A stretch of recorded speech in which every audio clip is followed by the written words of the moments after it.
Assalamualaikum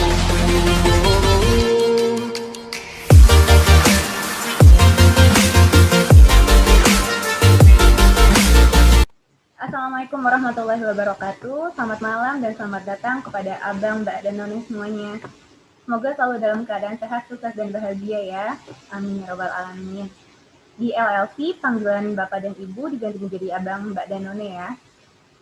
Perkenalkan dengan saya, Jisi, yang bertugas sebagai host dan moderator pada malam hari ini. Alhamdulillah, puji syukur kehadirat Tuhan Yang Maha Esa, dengan diberkatinya kita semua, akan nikmat sehat, nikmat selalu berpositif, baik hati kita, pikiran, dan perasaan. Terima kasih kami ucapkan atas kehadiran Abang, Mbak, dan Nona semuanya, juga kepada pembicara kita malam ini, Mbak Adrianti, dalam partisipasinya di acara LLC Talk malam ini. Barokallah. LLC adalah Life Learning Club yang merupakan suatu kelompok pembelajar yang dibentuk untuk membangun kualitas diri yang lebih baik, tumbuh dan berkembang menjadi insan yang sehat, sukses, dan bahagia dengan ukuran dimensi dunia dan akhirat. Melalui program LLC Talk pada malam ini, yang biasanya kami adakan setiap hari Selasa dan atau Kamis malam, dengan berbagai narasumber dan topik yang berbeda-beda, kami perkenalkan profil singkat narasumber kita malam ini, yaitu Mbak Adrianti. Dengan tema bersahabat dengan bencana, akan kita dengarkan pemaparan beliau. Hingga acara kita hari ini akan diakhiri jam 9.30 WIB, insya Allah. Oke. Adrianti Rifai. Beliau merupakan sarjana teknik mesin dari Universitas Andalas dan magister teknik studi pembangunan dari Institut Teknologi Bandung. Beliau memiliki pengalaman dalam mengelola perusahaan dan keahlian dalam project management, pembelajar dan suka jalan-jalan. Beliau telah berkarir selama 21 tahun di PT Industri Telekomunikasi Indonesia, sebuah BUMN yang bergerak dalam bidang industri dan layanan jasa integrasi teknologi informasi di Bandung. Beliau memulai karir sebagai pelaksana muda di divisi penelitian dan pengembangan dan mengakhiri karirnya di PT IPMS, anak perusahaan PT Inti, sebagai direktur utama, untuk mengejar impiannya menjadi seorang social entrepreneur dan filantropis.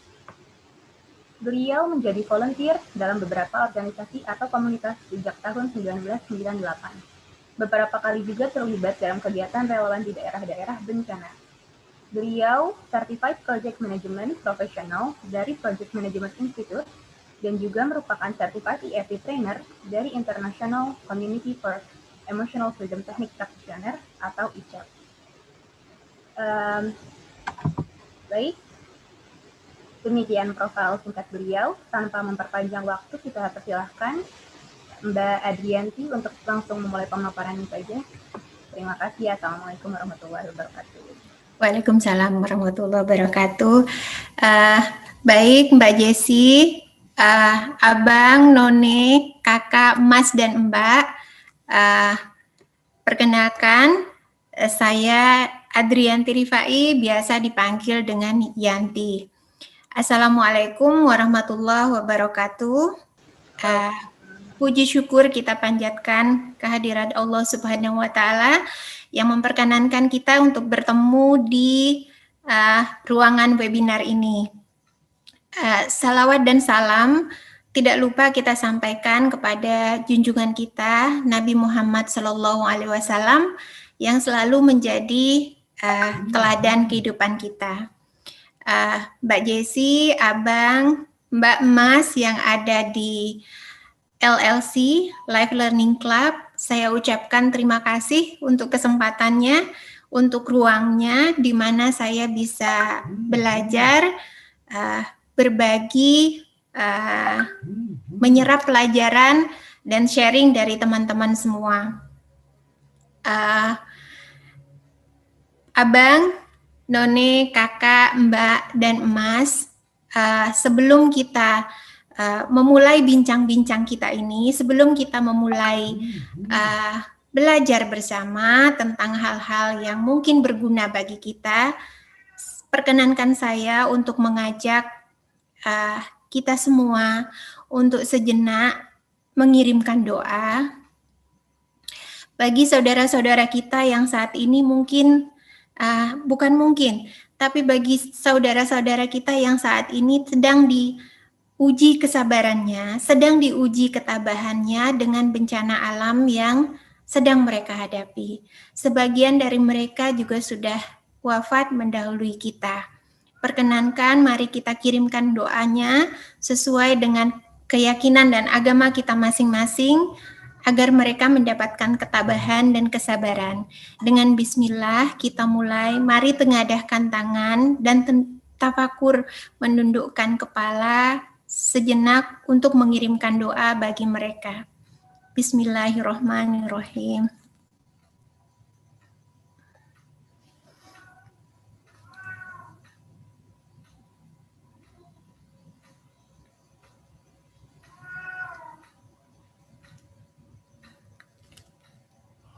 Amin. Alhamdulillahirabbil alamin.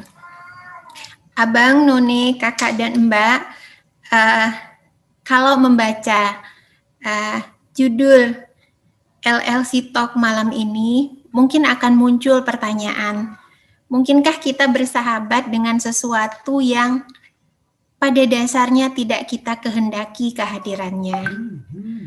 Tetapi bencana adalah sesuatu yang suka tidak suka, terima atau tidak terima, adalah sesuatu yang sudah ditakdirkan Allah kepada kita. Maka kemudian pilihan yang paling baik adalah berdamai dengan bencana dan bersahabat dengan bencana. Baik, malam ini izinkan saya untuk share sedikit apa yang saya coba pelajari, apa yang saya coba cerna untuk bisa kita diskusikan, kita obrolkan secara bersama-sama.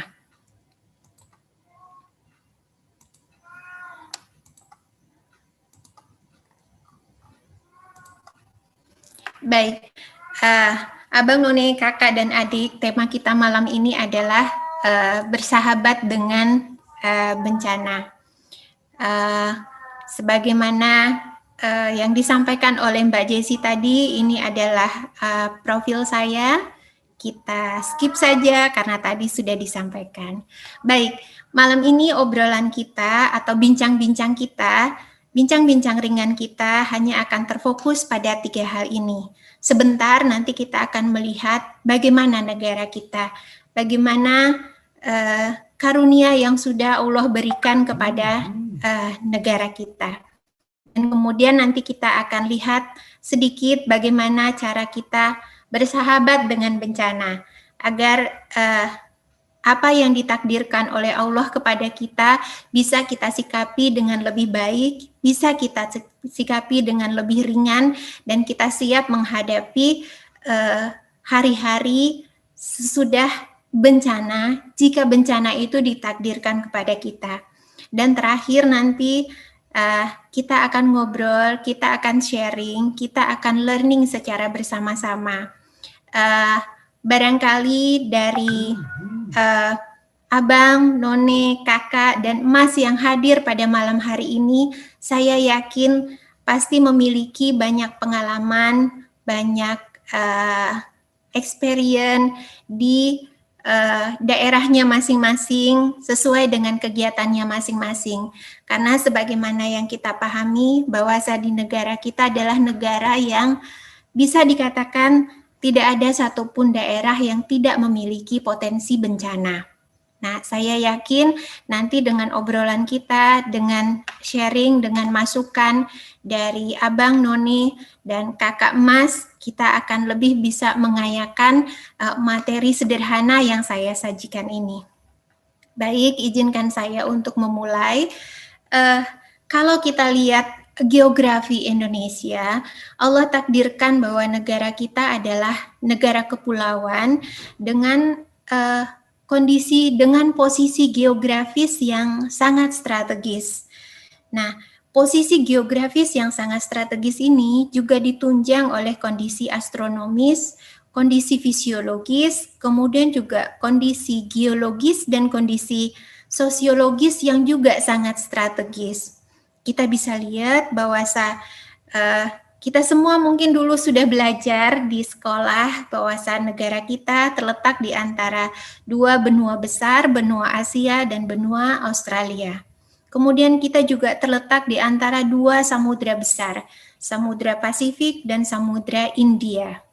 Kita juga terletak di garis khatulistiwa yang menakdirkan kita menjadi negara tropis dengan cahaya matahari yang bersinar lebih banyak.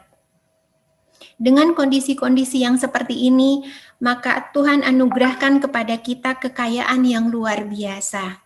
Kita punya flora dan fauna yang sedemikian banyaknya, beragam.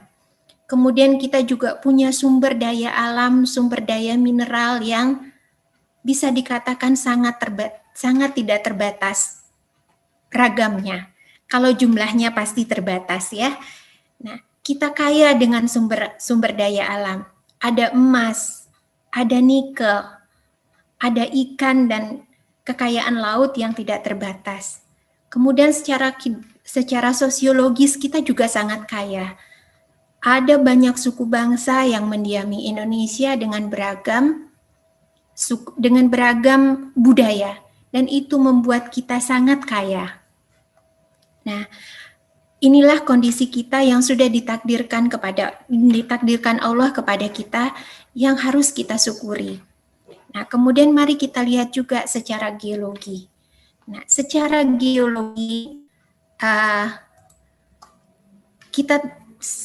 geologi kita terletak di antara 3 lempeng besar.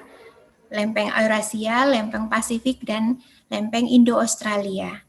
Nah, kondisi ini yang kemudian menyebabkan kita berada di dalam posisi yang rentan terhadap bencana karena adanya pergerakan-pergerakan lempeng ini.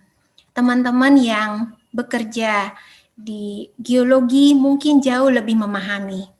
Nah, kemudian di antara lempeng-lempeng ini berjajar deretan gunung-gunung api yang aktif. Nah, yang dari aktivitas-aktivitas ini bersama dengan kondisi geografis kita tadi yang terletak di antara 2 samudra besar, di antara 2 benua besar yang kemudian menyebabkan kita memiliki potensi-potensi bencana.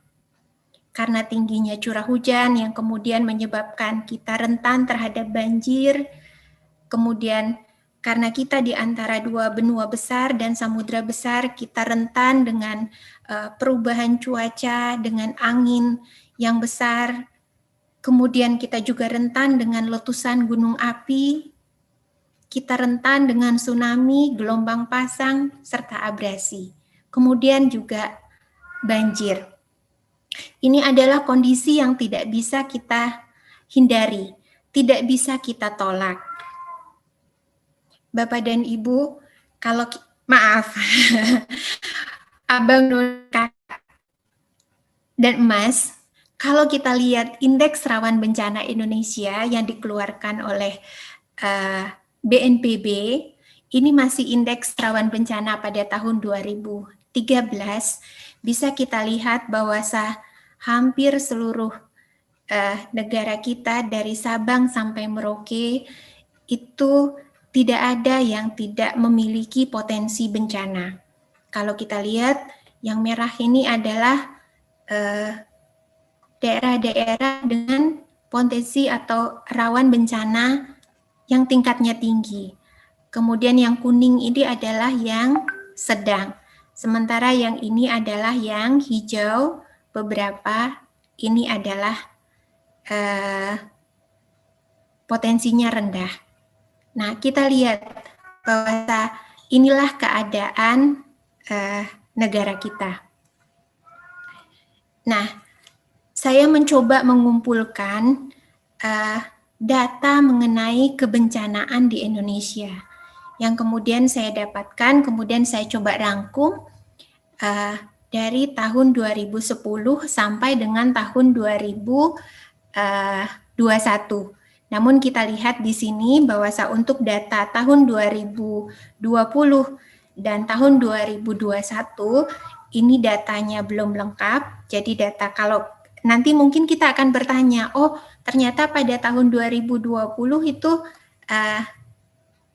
bencana kita, jumlah bencana yang terjadi di Indonesia menurun. Tidak, hanya saja datanya memang belum lengkap yang dikeluarkan oleh BNPB. Jadi data untuk tahun 2020 itu hanya data dari bulan Januari sampai dengan bulan Mei. Sementara data pada tahun 2021 ini baru sampai pada bulan Januari. Abang, None, kakak, dan emas, mari kita lihat bahwa ini adalah total kejadian bencana selama tahun 2010 sampai tahun 2021. Kita lihat bahwa kecenderungannya adalah selalu meningkat. Dan kemudian di tahun 2020 kita belum mendapatkan gambaran, tetapi kalau kita lihat secara apa yang kita rasakan, bencana yang terjadi di negara kita masih besar. Nah, kemudian ini kita lihat adalah korban jiwa yang terjadi, yang korban jiwa, baik yang meninggal maupun yang menderita dan mengungsi, menderita luka-luka, mengungsi, dan sebagainya. Semua juga kecenderungannya meningkat, grafiknya meningkat. Nah, tahun 2018 itu adalah tahun dalam rentang 10 tahun itu di mana kejadian bencananya hanya meningkat sedikit, tetapi korban yang mengalami korban jiwa itu meningkat sangat besar. Nah, ini barangkali kalau Abang None dan kakak Ade masih ingat, ini adalah salah satu bencana besar yang terjadi pada tahun ini adalah likuifaksi yang kalau tidak salah di Sulawesi ya. Nah, ini kita lihat kalau ini adalah kerusakan yang ditimbulkan oleh bencana alam. Nah, baik kerusakan pada fasilitas-fasilitas umum. Dan ini adalah statistik bencana dari tahun 2010 sampai dengan tahun 2021. Nah, di tahun 2021, di bulan Januari sampai dengan 8 Februari saja, inilah gambaran kondisi bencana yang terjadi di negara kita. Saat ini kita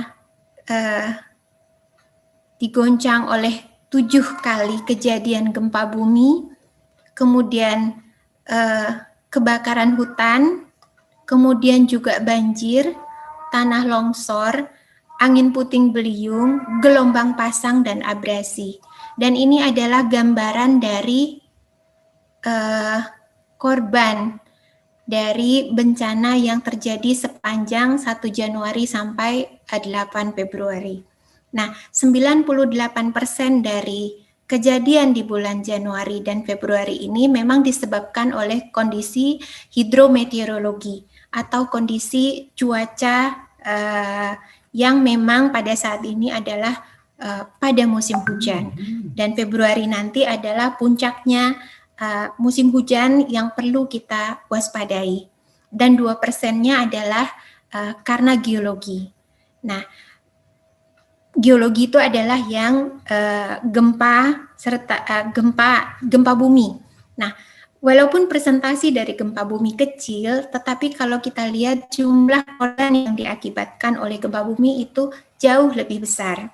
Nah, rata-rata korban adalah meninggal karena tertimpa reruntuhan bangunan. Nah, kemudian bagaimana dengan dampak fisik yang ditimbulkan oleh bencana? Nah, kita bisa lihat, saya mencoba mencari data fisik, data statistik dari bagaimana dampak psikologis korban bencana, namun saya belum bisa temukan. Mungkin karena saya belum mencarinya dengan ke tempat yang dimana saya harus bisa mendapatkannya. Tetapi kita sadari atau tidak kita sadari, dampak non fisik ini terjadi dan sangat mempengaruhi para korban bencana alam. Nah, mereka rentan dengan gangguan stres pasca trauma, kecemasan, kemudian penggunaan dan dalam dampak yang lebih jauh bisa sampai pada penggunaan obat-obatan, bisa sampai depresi. Nah, penyebabnya bisa macam-macam. Bisa karena rasa kehilangan harta benda, bisa juga karena rasa tidak aman, dan kemudian kehilangan yang mereka hadapi, kemudian juga kehilangan makna kehidupan dan sebagainya. Nah, itulah Abang, None, kemudian kakak adik, kenapa ketika saya ditawari untuk mencoba bincang-bincang di Live Learning Club, melihat situasi ini, kemudian saya ingat bahwa mungkin kita perlu merefresh kembali hal-hal yang harus kita siapkan dan hal-hal yang harus kita pelajari dan harus kita pastikan keluarga kita atau saudara-saudara atau komunitas kita pahami agar kita bisa lebih siap menghadapi bencana, sehingga kita lebih siap dan kita bisa meminimalisir dampak dari bencana alam. Nah, saya menemukan sebuah data, dan data ini kemudian banyak menjadi rujukan ternyata dari hasil survei pada saat terjadi gempa di kota Kobe, Jepang, gempa di Hanshin Awaji, Jepang pada tahun 1995, dari survei yang dilakukan itu menunjukkan data korban yang selamat itu 34,9% itu karena mereka mampu menyelamatkan diri sendiri. Nah, 31,9% itu mereka selamat karena dibantu oleh keluarga. Nah, 28,1% itu karena dibantu oleh tetangga atau teman-temannya. Nah, 2,6% itu dibantu oleh orang yang mereka temui atau ditemukan oleh orang pada saat mereka terjadi bencana. Sementara yang selamat karena dibantu oleh tim penyelamat itu hanya sekitar 1,7%. Artinya apa? Artinya keselamatan selain karena memang takdir Allah, selamat atau tidak selamatnya, kebanyakan korban yang selamat itu adalah karena mereka mampu bertindak untuk menyelamatkan dirinya, atau keluarganya mampu bertindak untuk membantu keluarganya yang lain untuk menyelamatkan diri pada saat terjadi bencana. Nah, inilah kenapa kemudian program atau aktivitas untuk mempersiapkan masyarakat, mempersiapkan diri kita, mempersiapkan keluarga kita untuk bisa memahami apa itu bencana dan apa yang harus dilakukan ketika bencana terjadi itu menjadi sangat penting. Nah, itulah Abang, None, kakak dan adik, kenapa kemudian saya ingin mengangkat ini di situasi seperti sekarang ini dan bisa jadi ke depan. Tetapi mudah-mudahan kita tentu berdoa bencana tidak lagi terjadi. Dengan upaya yang bisa kita lakukan, kita tentunya berharap tidak ada lagi bencana, tidak lagi banyak bencana. Tetapi ketika kondisi negara kita memang memiliki potensi bencana, maka upaya-upaya itu harus kita lakukan. Nah, makanya kemudian mau tidak mau kita harus bersahabat dengan bencana. Nah, bersahabat dengan bencana artinya bukan berarti kita kemudian memeluk bencana. Tidak. Tetapi sebagaimana layaknya sahabat, maka ketika kita mengenali sahabat kita, ketika kita menjaga sahabat kita, ketika kita siaga, ketika kita menerima, dan ketika kita mendukung, maka kemudian persahabatan itu akan terjalin dengan baik. Jadi saya di sini mengartikan bersahabat dengan bencana itu adalah kita berusaha mengenali apa itu bencana, kemudian kita berusaha bagaimana agar bencana itu bisa kita hindari atau bagaimana potensinya bisa kita kurangi. Dan kemudian yang paling penting adalah bagaimana kita bisa siaga menghadapi bencana. Dan kemudian juga adalah bagaimana kita bisa menerima dengan ikhlas ketika bencana itu ditakdirkan mengenai kita, mengenai keluarga kita, atau mengenai orang-orang yang kita sayangi. Dan yang terakhir adalah bagaimana kita bisa mendukung setiap orang yang terdampak dengan bencana. Nah, inilah yang saya artikan bersahabat dengan bencana.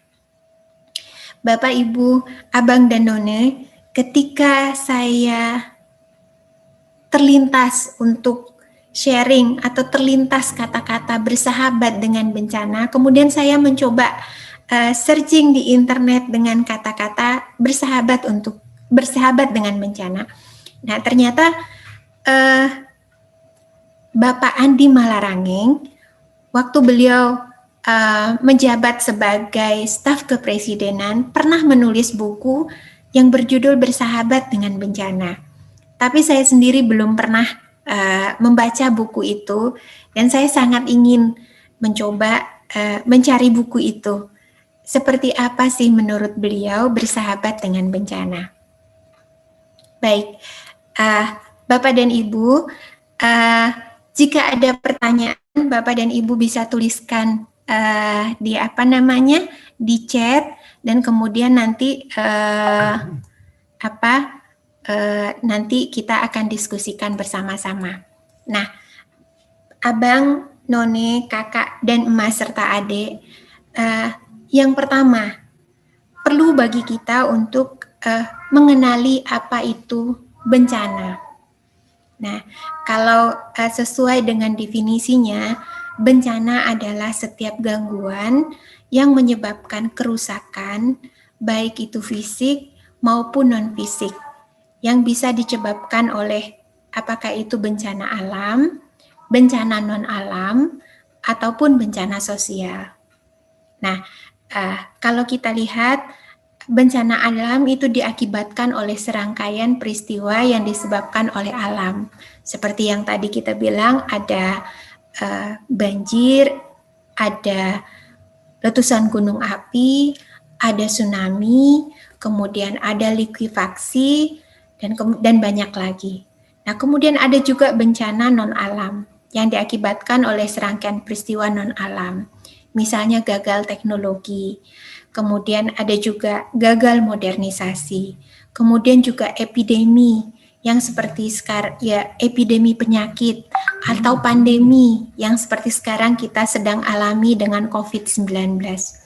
Kemudian ada juga bencana sosial yang diakibatkan oleh serangkaian peristiwa, oleh tindakan kita, oleh tindakan manusia yang bisa menyebabkan konflik antar kelompok, konflik antar komunitas, kemudian teror, dan sebagainya.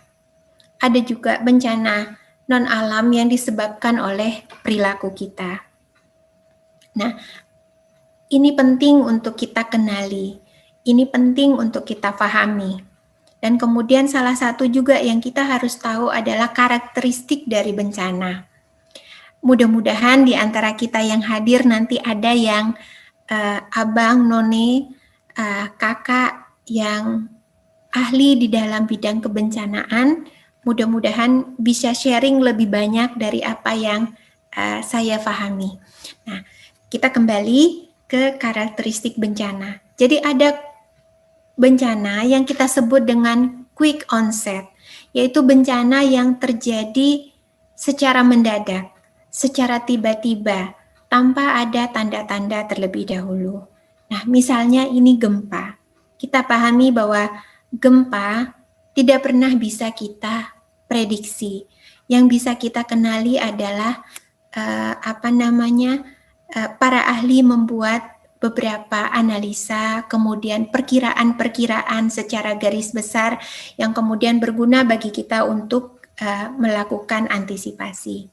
Nah, kemudian ada juga karakteristik bencana yang kita sebut dengan slow onset. Ini adalah bencana yang kejadiannya secara berangsur-angsur dan ada tanda-tanda sebelum kejadiannya. Ini seperti letusan gunung berapi yang biasanya sebelum letusan itu terjadi ada letusan kecil-kecil atau ada tanda-tanda gemuruh yang bisa kita kenali, sehingga begitu kita mengenali tanda-tanda itu kita bisa melakukan antisipasi. Nah, Bapak, Ibu, Abang, None, Kakak, Adik, nah, mengenali bencana adalah satu keharusan yang sekarang mau tidak mau harus kita lakukan. Harus kita berikan edukasi kepada keluarga, kepada anak-anak mulai dari dini. Nah, Abang, None, Kakak, Adik, jika sempat kita bisa mencari, sudah banyak tersedia sudah banyak tersedia informasi-informasi mengenai kebencanaan yang bisa kita search di internet dan kemudian bisa kita diskusikan secara bersama-sama dengan keluarga, dengan anak-anak. Nah, itu sangat baik untuk dilakukan. Salah satu yang menyebabkan Jepang bisa menangani bencana dengan baik, meminimalisir bencana dengan baik dan meminimalisir korban dengan baik itu adalah karena dari kecil anak-anak sudah diajar, sudah dikenali dengan potensi bencana yang ada di negara mereka. Baik, kemudian kita teruskan, izinkan saya meneruskan, dan kemudian adalah yang kedua adalah ketika sama seperti kita bersahabat. Ketika kita memiliki sahabat, maka kemudian kita akan menjaga sahabat kita. Nah, demikian juga dengan bencana. Kita tadi tahu bahwa salah satu jenis bencana adalah bencana yang bisa disebabkan oleh perilaku kita atau non-alam. Nah, mari kita lihat mungkin Abang, None, Kakak, Adik, dan teman-teman yang pemerhati, rajin untuk membaca dan sebagainya, mendengarkan dan sebagainya. Kita mungkin sudah tahu bagaimana perilaku kita itu mempengaruhi bumi. Bagaimana jumlah kendaraan yang semakin meningkat menimbulkan polusi, bagaimana penggunaan bahan bakar yang kemudian mungkin menguras cadangan minyak bumi kita, bagaimana industri dan perumahan yang tak memperhatikan lahan hijau, tidak ada lagi lahan kosong di mana air bisa menyerap. Nah, kemudian juga populasi kita yang semakin bertambah, sehingga mau tidak mau eksploitasi sumber daya alam lebih banyak untuk mendukung kehidupan kita, sehingga daya dukung bumi menjadi berkurang. Kemudian kemajuan teknologi yang tidak ramah lingkungan, kemudian juga gaya hidup yang tidak ramah dan tidak cinta lingkungan. Maka ini akan mempengaruhi bumi dan bisa jadi ini akan menjadi faktor mempercepat terjadinya bencana. Nah, yang ketiga adalah bagaimana kita siaga terhadap bencana. Nah, Bapak, Ibu, Abang, None, Kakak, Adik barangkali di tempat-tempat atau di daerah-daerah yang rawan bencana, barangkali program-program ini sudah giat digalakkan oleh pemerintah daerah. Tetapi pertanyaannya, apakah kita secara rutin kemudian merefresh sehingga kesiagaan itu selalu ada bersama kita.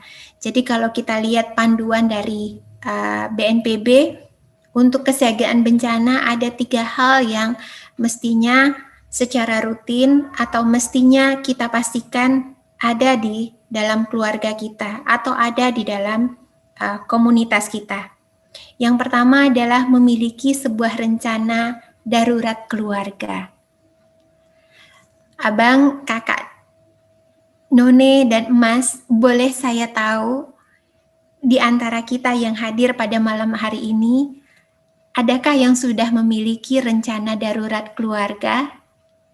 Boleh saya di chatting siapa yang sudah pernah memiliki atau telah menjalankan rencana darurat keluarga.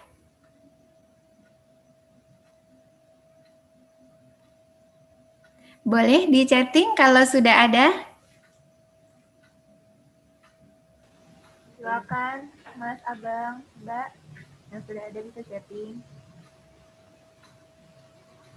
Baik, Ibu Hani belum ya, Pak John Jambe sudah ada. Kemudian Ibu Hani juga belum ada. Oke, baik. Baik, Bapak dan Ibu, Abang, None, Kakak, dan adik memiliki sebuah rencana, memiliki sebuah rencana darurat keluarga. Ini adalah hal yang sangat penting di dalam antisipasi kesiapan menghadapi bencana. Nah, ini bentuknya bisa jadi sangat sederhana. Bisa jadi ini semacam rapat keluarga dengan santai. Nah, apa yang kita bicarakan di dalam rencana darurat keluarga? Nah, biasanya hal-hal yang perlu kita bicarakan adalah menganalisis atau mengenali ancaman yang ada di sekitar tempat tinggal kita. Jadi kalau misalnya kita tinggal di sepanjang bantaran sungai atau kita tinggal di dekat sungai, maka perlu kita kenali bagaimana karakteristik atau sungai itu. Biasanya kapan dia meluap, apa penyebab peluapnya, dan kalau dia meluap kemana aliran luapannya. Kalau kita tinggal misalnya di tempat yang ketinggian, sangat perlu bagi kita untuk mengenali bagaimana kondisi tanahnya, dan pada saat misalnya kita melakukan evakuasi penyelamatan diri, manakah jalan yang aman untuk melaluinya. Nah, perlu bagi kita secara bersama-sama, terutama untuk anak-anak, untuk mengenali ancaman-ancaman yang ada di sekitar tempat tinggal kita. Kemudian yang juga sangat penting untuk kita bicarakan di dalam rencana darurat keluarga adalah titik kumpul untuk evakuasi. Nah, jika seandainya biasanya untuk abang, none, kakak, adik yang memiliki rumah atau lahan yang luas barangkali bisa punya tempat titik kumpul. Tetapi bagi yang tidak, biasanya itu ada di komunitas. Biasanya di kelurahan atau di desa biasanya sudah ditentukan titik kumpulnya di mana, di lapangan. Inilah yang harus kita sampaikan kepada anak-anak. Even seandainya terjadi bencana dan kita terpisah, misalnya ibu sedang di pasar, kemudian anak sedang di sekolah, bapak sedang di kantor, pada saat terjadi kondisi panik, pada saat kondisi bencana, kemana harus mencari? Jangan sampai satu ke arah utara, satu ke arah selatan. Tetapi ketika sudah sama-sama di briefing, sudah sama-sama tahu, ya, nanti pada saat terjadi bencana, maka kita akan mencari, saling mencari ke arah sana. Kita akan bertemu di lapangan voli misalnya, atau kita akan bertemu di kantor desa. Nah, itu perlu kita beritahu kepada keluarga. Kemudian juga perlu bagi kita secara bersama-sama untuk mengenali dan menyepakati siapa saja yang rentan ada di rumah kita, yang bayi, orang sepuh, kakek, nenek, pada saat terjadi bencana, siapa yang bertugas untuk menyelamatkan? Siapa yang akan membawa kakek? Siapa yang akan membawa adik? Karena jangan sampai nanti satu mengejar adik sementara kakek tertinggal. Atau kalau kita punya keluarga yang berkebutuhan khusus. Kemudian penting juga bagi kita untuk menyimpan kontak nomor yang penting. Nah, kemudian perlu juga kita menerangkan kepada keluarga rute evakuasinya kemana, jalan yang aman itu kemana. Nah, kemudian yang terakhir adalah ingat untuk mematikan air, gas, dan listrik, terutama pada saat terjadi bencana banjir, gempa, dan sebagainya. Nah, inilah yang perlu dibicarakan bersama di dalam keluarga. Barangkali bisa di-refresh dalam waktu tertentu. Nah, kakak adik, abang none, yang kedua yang juga penting untuk kita lakukan adalah memiliki apa yang kita sebut dengan tas siaga bencana. Nah, tas siaga bencana, apa sih isi tas siaga bencana? Tas siaga bencana ini tujuannya adalah agar pada saat terjadi bencana, kita bisa membawa hal-hal yang penting yang bisa membuat kita menjadi survive, yang memungkinkan kita untuk survive. Karena biasanya tidak selalu, terutama di daerah yang aksesnya jauh, bantuan dari pemerintah atau bantuan dari para relawan dari organisasi yang akan membantu itu tidak selalu cepat datang. Maka penting bagi kita untuk menyiapkan tas siaga bencana di rumah. Minimum 1 untuk 1 keluarga. Akan lebih baik kalau setiap anggota keluarga memilikinya. Nah, apa isinya? Yang pertama yang paling penting adalah kotak P3K dan obat-obatan pribadi yang kita butuhkan pada saat bencana terjadi. Terus yang kedua adalah makanan dan minuman yang akan membuat yang kita perlukan untuk survive. Minimum barangkali untuk 2-3 hari. Lebih baik kalau kita bisa sampai 5 hari. Tapi kalau 5 hari tentu tasnya akan menjadi sangat besar. Ini minimum adalah air minum serta snack untuk yang memungkinkan kita untuk bertahan. Terus kemudian apa? Pakaian. 1 atau 2 setel pakaian yang kita perlukan. Mungkin juga selimut tipis kalau kita punya selimut tipis. Yang untuk melindungi kita pada saat terjadi bencana sebelum bantuan datang. Kemudian juga barangkali alat-alat untuk mandi. Minimum sikat gigi sama odol. Kemudian juga barangkali di kondisi seperti sekarang hand sanitizer dan tisu juga kita perlukan. Kemudian jas hujan dan senter. Dan ini akan sangat diperlukan karena kadang-kadang pada kondisi bencana alam besar biasanya lampunya mati. Apalagi kalau nauzubillah, kalau terperangkap misalnya di dalam gedung dan sebagainya. Kemudian HP dan charger. Bagus juga kalau kita punya radio kecil untuk nanti memonitor perkembangan bencana. Kemudian korek api dan lilin. Kemudian kalau ada juga uang tunai untuk kita survive. Dan kemudian adalah dokumen-dokumen yang teramat penting bagi kita. Seperti KTP, kemudian akte kelahiran, kartu keluarga, dan sebagainya. Ini adalah yang paling penting untuk kita survive. Nah, kalau saya di rumah, tas siaga bencana saya pasti dilengkapi dengan perlengkapan ibadah.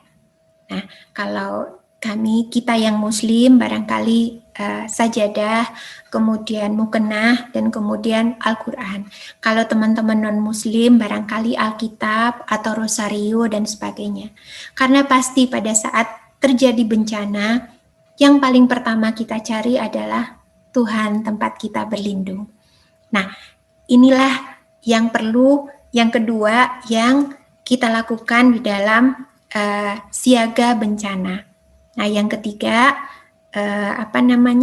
yang ketiga tadi yang kita lihat adalah menyimak informasi dari media dan kemudian belajar dari kearifan lokal. Bagaimana perkembangan potensi bencana, bagaimana kemudian mengenali bencana alam.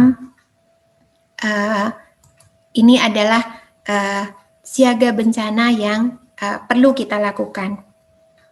Nah, kita lanjutkan.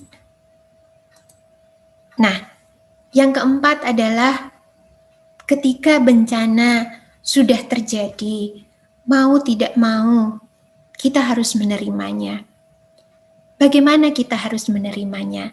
Nah, disinilah inti bersahabat dengan bencana tadi. Pasti banyak di antara kita ketika pertama kali terjadi bencana, yang kemudian muncul adalah sedih. Yang muncul kemudian adalah pertanyaan, kenapa bencana ini terjadi? Abang, none, kakak, adik barangkali bisa bayangkan ketika misalnya terjadi bencana dari sekian banyak keluarga, kemudian yang tinggal hanya kita sendiri. Itulah yang waktu itu saya temukan ketika bencana tanah longsor di perkebunan teh di Bandung. Dari sekian banyak keluarga seorang ibu, hanya dirinya sendiri yang tertinggal.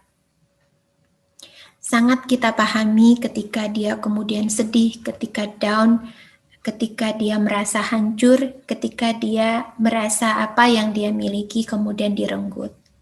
Tetapi situasi itu tentu tidak boleh berlarut-larut. Situasi itu tentu tidak boleh berlangsung lama. Tentunya kita diharapkan untuk bisa membangun kehidupan kita kembali pasca bencana sudah terjadi. Maka kemudian yang kita harapkan adalah bagaimana kita kemudian bisa membangun mulai dari sekarang sikap yang kalau Pak Edi, guru kita mengajarkan bagaimana kita membangun sikap SSIP, sikap sabar, sikap syukur, sikap ikhlas, dan sikap pasrah. Kita mungkin akan bertanya, mungkin orang akan bertanya, bagaimana saya bisa sabar menghadapi cobaan seperti itu? Bagaimana saya bisa bersyukur di tengah bencana? Bagaimana saya bisa ikhlas? Bagaimana saya bisa pasrah?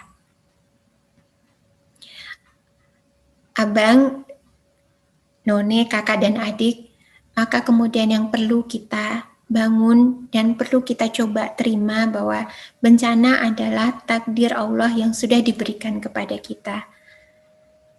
Nah, maka kemudian kita mencoba belajar membangun sikap sabar, sikap syukur, sikap ikhlas, sabar menerima apa yang sudah digariskan kepada kita.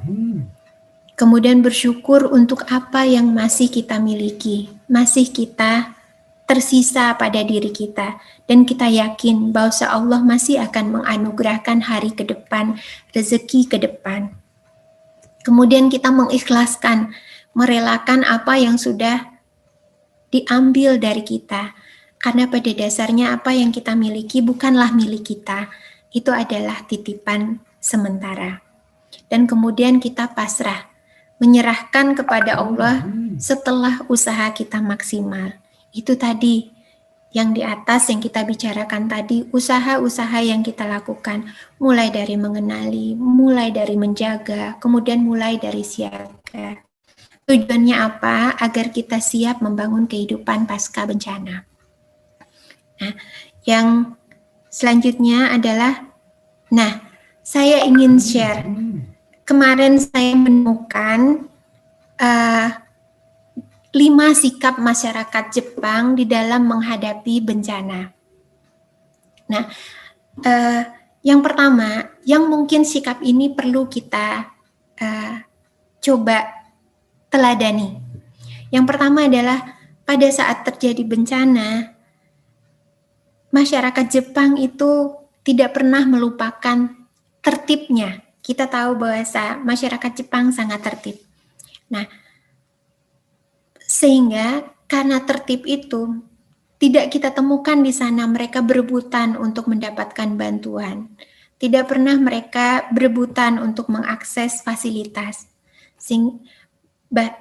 Sehingga kemudian proses koordinasi, proses penyaluran bantuan bisa berjalan dengan baik. Kemudian mereka juga tidak egois. Ketika terjadi bencana, maka mereka tidaklah selalu mementingkan diri mereka sendiri, tapi mereka lebih kepada saling membantu. Ketika ada pembagian makanan, maka mereka akan mendulukan yang hamil, yang berkebutuhan khusus, atau yang tua. Mereka tidak pernah melakukan penjarahan toko-toko. Mereka tidak pernah minta untuk diistimewakan sehingga tidak harus membayar ketika belanja di toko misalnya. Kemudian mereka juga tidak melebih-lebihkan. Wartawannya tidak menulis sesuatu yang melebih-lebihkan, tidak menulis tentang menyalahkan pemerintah atau menyalahkan pihak lain, tetapi mereka lebih menulis tentang bagaimana sikap kita, apa yang harus dilakukan, update tentang bencana, update tentang bantuan. Terus mereka juga sigap dan gesit karena mereka sudah dilatih dari kecil. Mereka selalu di-refresh dengan bagaimana menghadapi bencana. Kemudian mereka juga selalu siap. Nah, ini mungkin sedikit sharing yang mudah-mudahan na'udzubillahi min dzalik, mudah-mudahan tidak terjadi. Tapi seandainya qadarullah mengatakan kita harus mengalami, mudah-mudahan kita bisa bersikap lebih baik. Oke. Yang terakhir adalah bagaimana kita mendukung korban bencana alam. Bagaimana kita mendukung saudara-saudara kita yang tengah ditimpa musibah. Kita tahu bahwa mereka memerlukan bantuan fisik, tapi mereka juga memerlukan bantuan psikososial. Kita tahu bahwa mereka memerlukan bantuan makanan, bantuan pakaian, kesehatan, tempat tinggal, pengamanan, transportasi, dan sebagainya. Tapi yang tidak boleh kita lupakan juga adalah mereka memerlukan bantuan psikososial. Mereka memerlukan bantuan konseling, mereka memerlukan bantuan terapi. Karena disadari atau tidak disadari, ketakutan, kecemasan, kesedihan hampir selalu berbekas pada setiap orang. Bedanya, ada yang bisa merilisnya secara cepat, tetapi ada juga yang tidak bisa merilisnya secara cepat, bahkan berdampak jangka panjang. Yang dampaknya tidak hanya pada dirinya sendiri, tetapi juga bisa berdampak pada orang lain. Nah, sangat penting bagi kita untuk membangun sikap peduli bagaimana membantu korban bencana alam. Nah, inilah bentuk saya membaca sebuah artikel dari Psychology Today bahwa dari penelitian yang mereka lakukan, dukungan yang efektif bagi korban bencana alam atau daerah yang terkena bencana alam itu adalah donasi dalam bentuk uang. Jika tidak ada uang, maka kita bisa juga mendonasikan waktu dan tenaga kita. Nah, kenapa donasi yang lebih efektif itu adalah donasi dalam bentuk uang, bukan barang, karena satu masalah kecocokan. Karena satu daerah dengan daerah lain itu berbeda. Kadang makanan juga berbeda. Ada daerah yang pedas, ada yang nggak pedas. Ada yang makannya begini, ada yang makannya begitu. Kemudian juga masalah logistik. Tidak mudah untuk mengantar barang ke lokasi yang terpencil. Maka kemudian, atau antar pulau, misalnya dari Sumatera ke Sulawesi. Bisa kita bayangkan kalau harus membawa barang, seberapa besar kargo yang kita butuhkan. Maka donasi uang jauh lebih efektif. Jika itu memungkinkan, di samping dengan waktu dan tenaga kita. Nah, kemudian yang harus kita hindari juga adalah donasi sekaligus. Kenapa? Karena biasanya ketika ketika terjadi bencana, maka hati kita terketuk. Maka kemudian hati yang baik akan selalu segera ingin membantu apapun yang bisa dia bantu. Tapi mungkin kita lupa bahwa bencana itu ada waktu pasca bencana, di mana korban bencana juga memerlukan dukungan pemulihan, dukungan menghidupkan kembali perekonomian mereka, dukungan untuk membangun kembali rumah mereka. Maka akan sangat baik jika donasi itu kita berikan secara bertahap. Kemudian juga hindari donasi secara impulsif, yang kadang-kadang kita karena kasihan begitu melihat ada pengumuman pengumpulan donasi, terus kita langsung donasi tanpa melihat ke lembaga mana kita melakukan donasi. Bagi teman-teman yang mengumpulkan donasi juga akan sangat baik kalau kemudian menyalurkannya melalui lembaga-lembaga yang memiliki akses di dalam menyalurkan bantuan, sehingga kemudian donasi itu bisa bisa tersalurkan dengan baik, bisa terdistribusi dengan rata. Nah, jadi kurang lebih demikian dukungan. Jadi penting sekali bagi kita untuk membangun kepedulian sejak dini di dalam keluarga sebagai unit terkecil di dalam masyarakat kita. Nah, abang, none, kakak, dan adik, kurang lebih itulah yang kita maksudkan dengan bersahabat dengan bencana. Jadi ada 5 hal tadi, bagaimana kita mengenalinya, kemudian bagaimana kita menjaga bisa mungkin untuk yang bisa kita kendalikan, kemudian bagaimana kita menyiapkan diri siaga jika dia datang, kemudian bagaimana kita menerima, dan kemudian bagaimana kita mendukung. Nah, terakhir yang saya ingin sharing mengenai bantuan psikologis tadi. Meskipun kadang-kadang trauma psikologis itu tidak kelihatan, kadang-kadang dia tersembunyi. Nah, maka bantuan psikologis itu menjadi sangat penting pasca terjadinya bencana. Nah, pasti ketika kita bicara bantuan psikologis, biasanya teman-teman langsung yang teringat itu adalah profesional yang bisa memberikan bantuan psikologis. Biasanya yang kita ingat itu adalah dokter, yang kita ingat langsung itu adalah psikolog atau bimbingan konseling.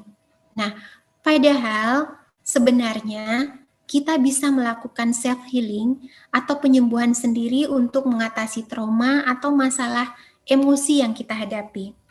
Kita juga bisa melakukannya untuk orang-orang terdekat kita. Dan kita bisa juga melakukannya untuk orang lain. Tidak harus psikolog, terutama untuk kondisi-kondisi yang pada darurat bencana. Kita bisa melakukannya sendiri. Ada tools yang sangat sederhana dan mudah yang bisa kita gunakan. Bahkan bisa kita pelajari secara mandiri dengan sedikit informasi, misalnya dengan sedikit pengarahan, dan kemudian kita belajar secara mandiri, kita bisa menggunakannya. Dan inilah yang waktu itu ketika itu yang disebut dengan toolsnya itu disebut dengan Emotional Freedom Technique atau EFT. Inilah yang pertama kali pengalaman saya ketika bencana gempa di Padang, yang waktu itu Allah kasih kesempatan saya untuk turut memberikan sedikit bantuan dalam meringankan trauma pasca bencana di sana. Abang None, teman-teman, Abang None, kakak adik bisa bayangkan pada saat itu saya belum training EFT, saya hanya mempelajari sendiri. Tetapi karena kemudahan tools itu sendiri, sehingga itu bisa digunakan. Nah, kita bisa melengkapi diri kita dengan tools-tools yang sederhana, dengan keahlian yang sederhana sehingga kita lebih siap menghadapi bencana. Nah, selain tools ini, yang tidak kalah penting juga barangkali perlu kita siapkan di dalam keluarga, keahlian atau keterampilan P3K yang paling basic. Yang paling basic, seperti misalnya bagaimana mengobati luka, bagaimana menangani patah tulang di tahap pertama, bagaimana misalnya menghentikan pendarahan, bagaimana misalnya memberikan bantuan pada orang yang pingsan. Nah, ini adalah keterampilan dasar yang perlu kita lengkapi di dalam keluarga. Karena kalau saya tidak salah, salah satunya yang menyebabkan penderitaan lebih lama atau lebih berat di dalam bencana itu adalah kesalahan di dalam menangani korban-korban bencana, terutama bencana yang besar seperti gempa dan sebagainya. Ketika kita salah menangkap orang yang patah tulang, ketika kita salah menangani luka terbuka yang lebar sehingga dia infeksi dan sebagainya. Jadi ada tool sederhana, ada keterampilan sederhana yang perlu kita lengkapi bagi keluarga kita.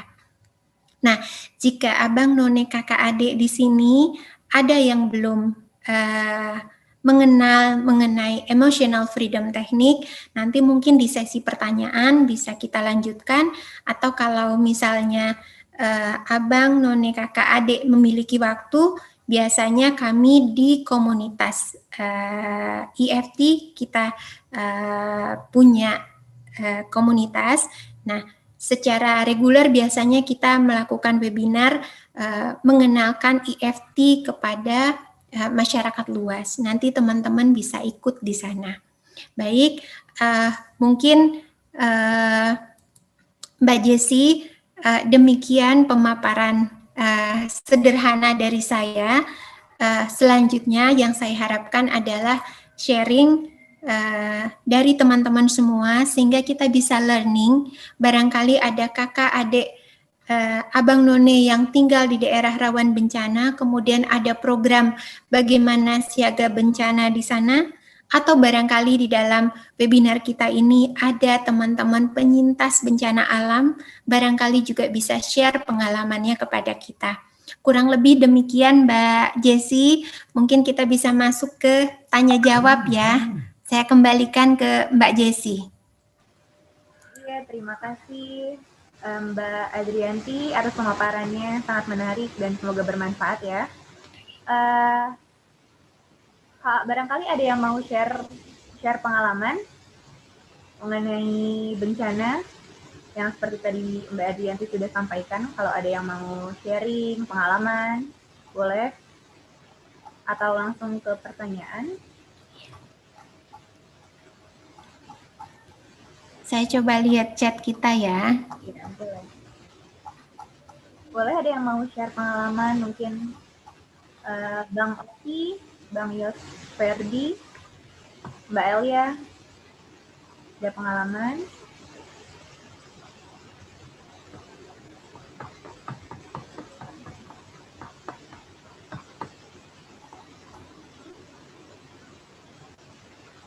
Oh, boleh Mbak Elia, bisa di-unmute?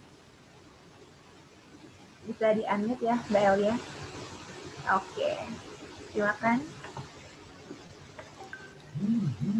Belum terdengar Mbak suaranya?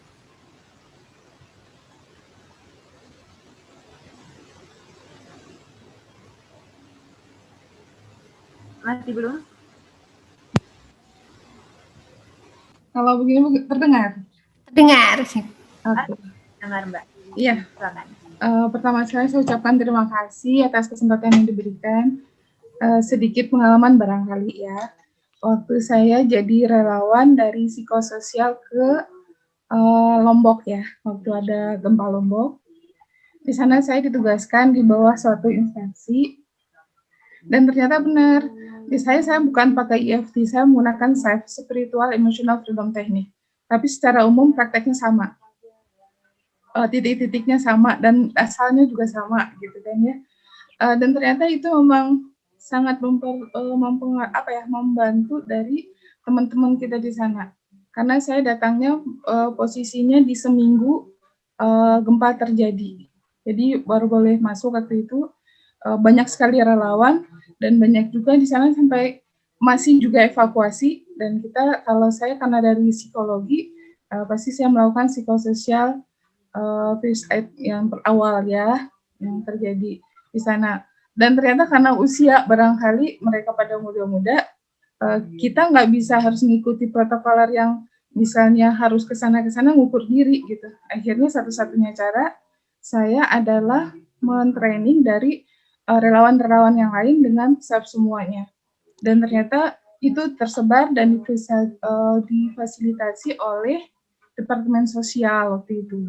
Iya. Nah, mereka bisa dan akhirnya saya tugasnya memang kalau di gedung kita nggak bisa karena gempa berjalan dengan terusnya, akhirnya melakukannya di luar bersama-sama dan alhamdulillah gitu banyak yang bisa menguasai. Jadi saya di sana cuma seminggu ngerjainnya training aja barangkali, walaupun ada juga melakukan psikososial pada anak-anak karena hampir sebagian besar anak-anak kan suka banyak melamun, tidur susah, ya hampir semuanya di tekniknya bermain dan segala macam.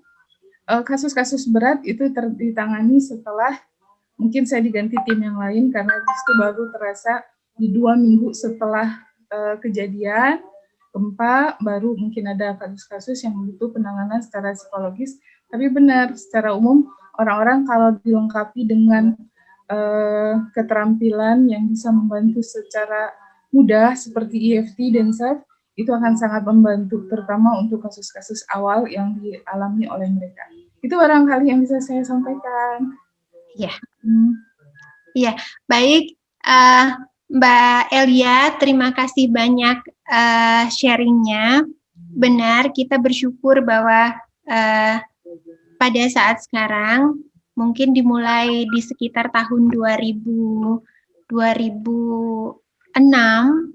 sekitar 2006, walaupun sebenarnya EFT sudah lama, tapi kemudian tools ini mulai digunakan dalam membantu korban bencana alam.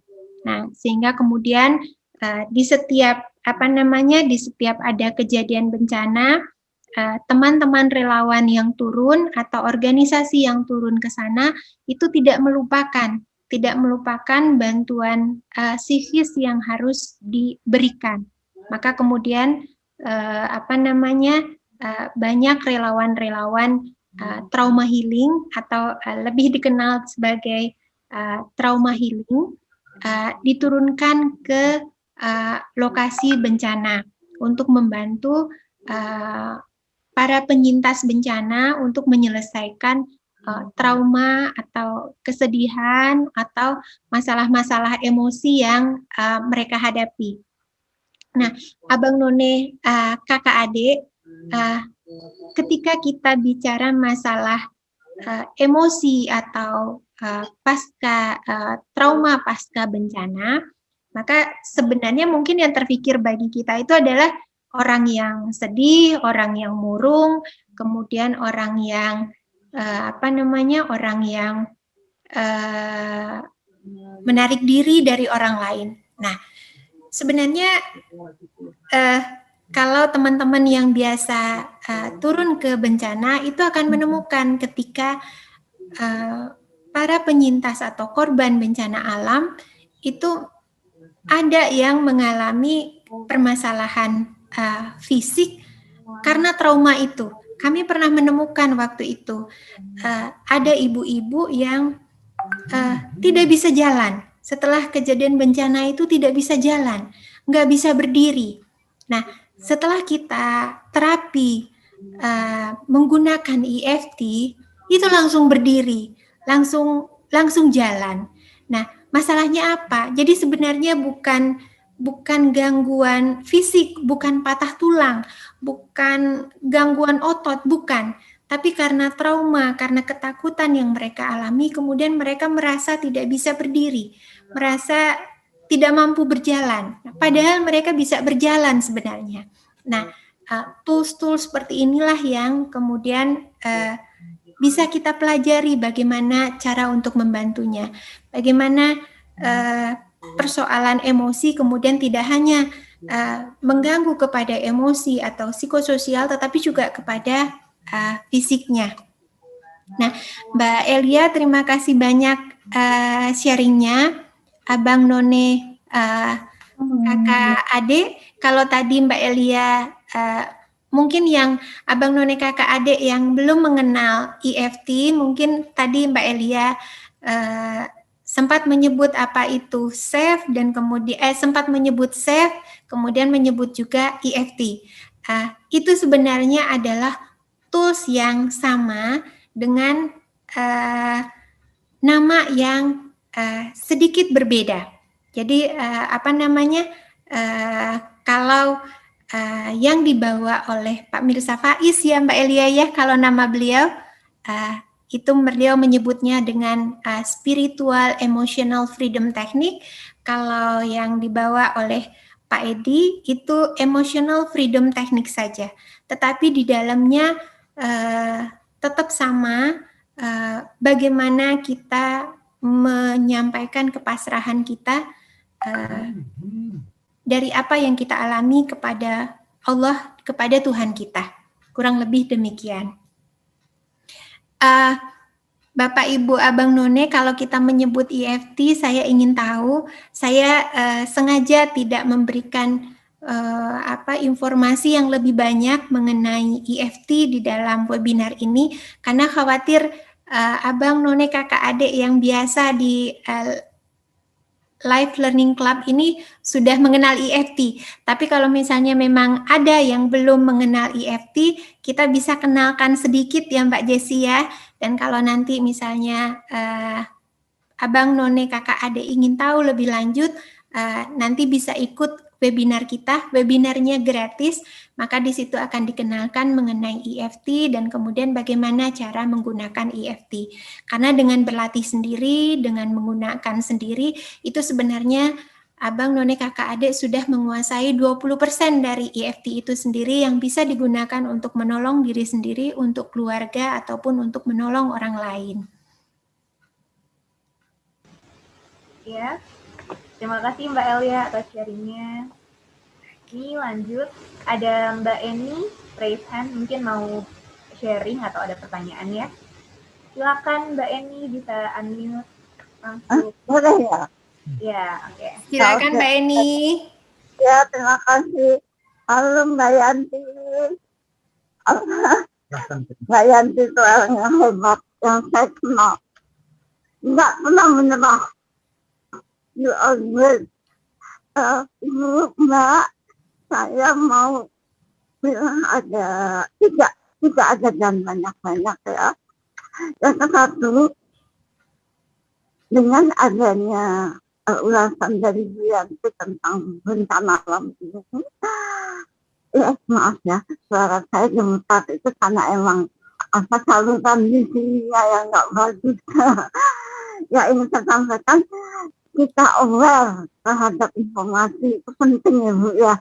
Jadi jangan kita gampang-gampang seenaknya, tapi kalau isinya hanya misalnya isinya hanya lagu-lagu atau radio, kita nggak aware. Jadi kita perlu aware satu terhadap informasi kita. Yang kedua, saya tulis saat terjadi bencana, ini bagus sekali ya. Minimum, akan saya tulis apa? Siapkan. Minimum siapkan Emosi. yang perlu kita siapkan. Jadi artinya persiapan emosi dan peralatan. Contohnya, bukan contoh ya, kami melakukan di kamar ada 3 koper Ibu Bapak. Kopernya itu yang satu agak besar karena isinya adalah surat-surat rumah. Yang satu ya, surat rumah, ijazah anak. Ya kalau saya ijazahnya mungkin udah nggak terlalu bagus ya. Ya kurang lebih seperti itu. Lalu yang kedua isinya peralatan. Peralatan apa? Saya siapkan di situ obat-obat yang diperlukan. Misalnya minimum saya bawa obat pusing, obat gosok, minimum Pak. Ya kita emak-emak tahu lah obat pusing, obat gosok, apalagi ya Pak itu Pak intinya kayak yang buat ditempel di badan, ya kurang lebih seperti itu ya Bu ya. Nah terus juga di sini apa ini Pak? Nah, dan juga peralatan terapi, misalnya yang tadi Ibu Yanti sampaikan, Ibu Yanti tidak membahas masalah EFT, it's okay kata saya. Terserah kita bagaimana aja, karena kan banyak sekali alat terapi. Tapi kami, karena yang kami ketahui pas di antaranya beberapa terapi, buku itu kami masukkan ke dalam komputer kami. Jadi di komputer kami itu ada baju hanya satu-satu. Untuk saya, untuk suami, untuk anak. Lalu ada obat juga sesuai kebutuhan. Kalau nggak dibutuhkan, obat umum aja. Lalu yang ketiga, yaitu tadi, buku terapi kami siapkan. Nah, lalu satu lagi, Kak, sebentar ya, tadi saya tulis. Nah, Ibu Yanti tadi mengingatkan kita bersahabat dengan bencana. Bersahabat dengan bencana ini yaitu bagus sekali. Kita kenali. Nah, ini yang tadi Pak, aware tadi. Kita kenali. Jadi saya akan semakin berusaha mengenali suasana, menjaga, siaga, menerima dan mendukung. Nah, ini yang ingin saya sampaikan, bahwa dari hasil ulasan Ibu Yanti, banyak yang bisa kita ambil ini, yaitu kita aware terhadap kondisi. Dan selebihnya, lillahi ta'ala, la haula wa la quwata illa billah. Itu tidak bisa dilupakan. Ya, saya pikir itu aja, tanpa ada tambahan. Itu aja Bu Yanti, sekali lagi terima kasih Bu Yanti, you are great. Makasih Bu Yanti. Ya. Boleh langsung ditanggapi ya Mbak Jessi ya? Ya boleh Mbak. Ya, Mbak Eni, Pak Aziz, terima kasih banyak pengayaan dari apa yang tadi kita sampaikan. Jadi benar sekali bahwa tas ransel atau tas siaga bencana tadi bisa kita sesuaikan dengan kondisi dan kebutuhan kita masing-masing. Tetapi pada intinya tas itu gunanya adalah bagaimana membuat kita bisa survive pada saat bantuan belum datang. Pada saat bantuan belum datang atau pada saat bantuan datang tapi kondisinya sangat terbatas. Nah, bisa kalau bagi Bapak Ibu yang punya bayi, maka kemudian juga isinya barangkali susu untuk bayi, kemudian barangkali juga alat pemanas untuk susu bayi dan sebagainya. Nah, kalau Mbak Eni sama Mas Aziz tadi itu adalah perlengkapan beliau. Nah, barangkali abang, none, kakak, dan adik nanti bisa menyesuaikan.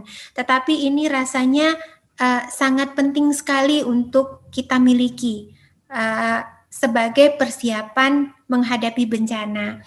Nah, Mbak Jessi ada pertanyaan dari Pak Hengki Atmaji, kalau sedang di luar rumah bagaimana? Apakah tas siaga bencana harus kita bawa kemanapun kita pergi? Nah, boleh nggak saya ikut jawab? Iya, baik Mbak Eni, silakan. Kalau kami Bu, mungkin karena emak-emak ya Mbak Jessi ya, jadinya emak-emak itu kan bawel, cerewet, ribet. Nah, ada satu tas Pak di dalam mobil, dan satu tas itu minimum berisi semua yang kita butuhkan tadi. Hanya satu tasnya. Kalau yang tadi saya bilang di rumah, itu ada 3. Karena kami 3 orang di rumah.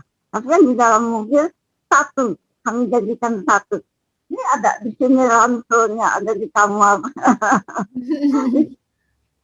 Iya, menambahkan apa yang disampaikan oleh Mbak Eni tadi, Pak Hengki, Mas Hengki, barangkali itu juga bisa dilihat sesuai dengan tingkat, selain tadi seperti Mbak Eni membawa hal-hal yang benar-benar penting. Kalau kita di mobil barangkali bisa ditaruh di mobil. Kalau misalnya kita pakai kendaraan umum, barangkali kita bisa bawa dalam tas yang kecil yang paling minim aja. Biasanya kalau kita bepergian kan kita bawa air minum dengan sedikit snack, kemudian obat-obatan dan P3K. Kemudian di dalam mobil. Iya, kemudian perlengkapan sholat kita. Betul. Nah, tetapi apalagi kalau kemudian daerah kita adalah daerah yang rentan bencana. Jadi kalau bisa dibawa, kita bawa, tetapi kalau tidak, yang paling penting adalah pada saat kejadian bencana, kita sudah siap, minimum di rumah. Ketika itu terjadi di rumah, pada saat itu kita sudah siap dengan perlengkapan untuk survival, perlengkapan untuk kita siap-siap. Nah, satu lagi mungkin tadi kalau menambahkan sedikit lagi dari tadi kita rencana darurat keluarga, maka ada baiknya juga kalau misalnya kita menyiapkan kunci cadangan di dekat pintu keluar utama. Tentunya dengan tempat menaruh yang aman, sehingga pada saat terjadi bencana maka kemudian kunci itu sudah bisa kita akses dengan baik. Nah, kurang lebih demikian Pak Hengki. Kemudian kita ini ada yang raise hand. Mas Oti ya, mungkin mau sharing atau ingin bertanya, silakan Mas Oti, bisa di-unmute. Oke, silakan. Baik, terima kasih. Assalamualaikum warahmatullahi wabarakatuh. Selamat malam, Teh Adri. Ya, selamat malam Mas Oti. Saya sudah jadi pasiennya ya. Untuk darurat bencana ini, kalau menurut saya kan ada dua bagian ya, yang bisa menimpa kepada diri sendiri dan keluarga dan orang lain. Nah, untuk yang baik ke orang lain, kita menghadapi bencana yang dihadapi orang lain atau diri sendiri, di samping persiapan fisik, kalau saya menyebutkan seperti yang Teh Eni sampaikan itu betul, tapi ada yang lebih penting menurut saya adalah persiapan psikis atau mental kita. Ketika kita terjadi bencana terhadap diri sendiri kan groginya atau istilahnya gempernya atau apa itu yang semua yang sudah disiapkan itu bisa hilang semua begitu ya. Nah, berarti kan ada menyiapkan mental yang menghilangkan gempernya itu yang harus dilatih atau bagaimana kan gitu. Nah, mungkin ada tipsnya itu satu. Saya kira itu yang lebih penting itu. Kadang-kadang orang kita menghadapi ada bencana orang lain aja panik sendiri kan begitu. Dengan kepanikan itulah yang membuat jadi semuanya kacau balau gitu kan, ketenangan. Nah, ini triknya seperti apa? Ini yang penting. Kemudian yang kedua, antara bencana kemudian teguran dan cobaan atau semuanya itu kan disebut musibah. Nah, ini semuanya terjadi dari Allah, kan gitu. Nah, bagaimana nih kaitannya dengan persiapan bencana yang lebih besar? Saya pikir di dalam diri sendiri juga atau di rumah, bencana itu besar kecil itu tidak diukur dari alam saja begitu ya, kemudian menyeluruhnya, tapi dari diri sendiri yang dirasakan begitu. Mohon penjelasannya kaitannya tiga itu tadi, teguran, ujian, sama bencana secara keseluruhan. Ya, baik. Baik, Mas Oti, terima kasih untuk pertanyaannya. Nah, yang pertama tadi bagaimana kesiapan kita secara secara psikis untuk menerima kondisi bencana, begitu ya Mas Oti ya. Bagaimana kita mempersiapkan diri atau bagaimana kita menyikapi ketika terjadi bencana, bagaimana agar kita siap secara psikis ya. Jadi Pak Oti, barangkali sebagaimana juga yang sering kita bahas atau sebagaimana juga yang sering kita dengar dari dari ceramah-ceramah yang kita dengar, dari buku-buku yang kita baca, maka tidak ada lain persiapan mental kita ketika ketika harus menghadapi bencana agar kita siap adalah yang pertama adalah bagaimana membangun sikap sabar. Bagaimana membangun sikap sabar, bagaimana membangun sikap ikhlas, kemudian bagaimana membangun sikap pasrah, dan bagaimana membangun sikap syukur. Nah, sikap-sikap positif itulah yang kemudian kita bangun. Nah, sikap positif ini tentunya tidak hanya sekedar ikhlas, pasrah, syukur, kemudian bertawakal kalau di dalam Islam yang kita dengar. Maka seperti Pak Oti bilang tadi, sepertinya tidak mudah untuk untuk bisa melakukan itu, atau tidak mudah untuk menerima itu ketika bencana itu sudah menimpa kita.